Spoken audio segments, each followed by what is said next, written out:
नमस्कार भक्तों, आज हम सुनेंगे एक ऐसी अमर कथा जिसमें है भक्ति की शक्ति, प्रेम की पवित्रता और तपस्या का अद्भुत चमत्कार। यह कथा है भगवान शिव और माता पार्वती के दिव्य विवाह की। आइए चलते हैं उस समय में जब एक साधना ने देवों के देव महादेव को विवाहित होने पर विवश कर दिया।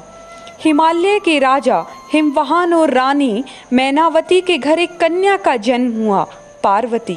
बचपन से ही पार्वती को शिव जी की कहानियां सुनना अति प्रिय था। वह शिवलिंग के सामने बैठकर घंटों ध्यान करती। उनके हृदय में केवल एक ही इच्छा थी, मैं शिव को ही अपना पति बनाऊंगी।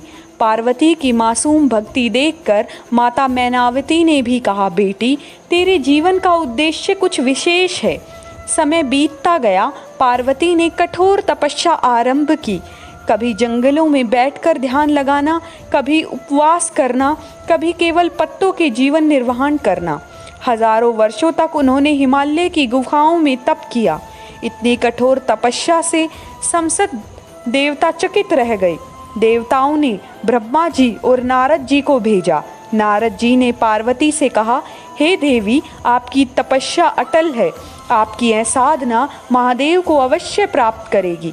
पार्वती की साधना देखकर भगवान शिव प्रसन्न हुए। उन्होंने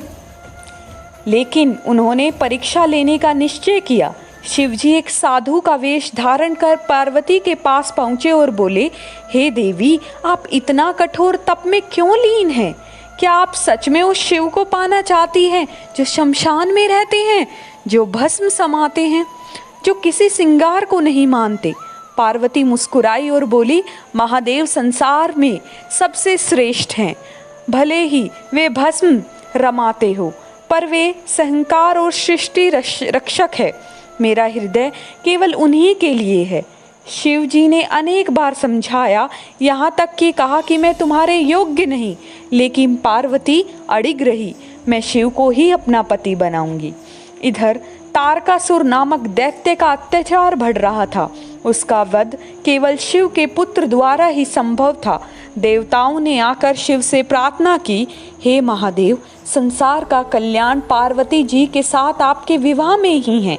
शिव जी ने ध्यान लगाया और अनंत पार्वती की अटूट भक्ति, तपस्या और देवताओं की प्रार्थना ने उन्हें विवाहित होने के लिए सहमत कर लिया।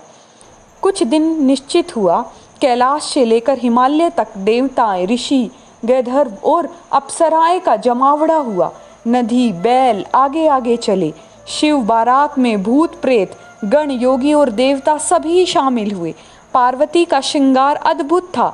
सुनहरी वेशभूषा, गहनों से सजी दिव्य आभा में चमकती हुई माता हिमवत के आंगन में बैठी। जब शिव और पार्वती आमने सामने आए तो पूरा वातावरण हर हर महादेव के जय घोष से गूंज उठा। अग्नि को साक्षी मानकर विवाह की रस्में पूरी हुई। शिव ने पार्वती का हाथ थामा और कहा, अब तुम मेरी अर्धांगिनी हो। विवाह के बाद शिव और पार्वती ने संसार को यह संदेश दिया कि भक्ति और धैर्य से असंभव भी संभव हो सकता है। प्रेम पवित्र होता है, चाहे मैं देव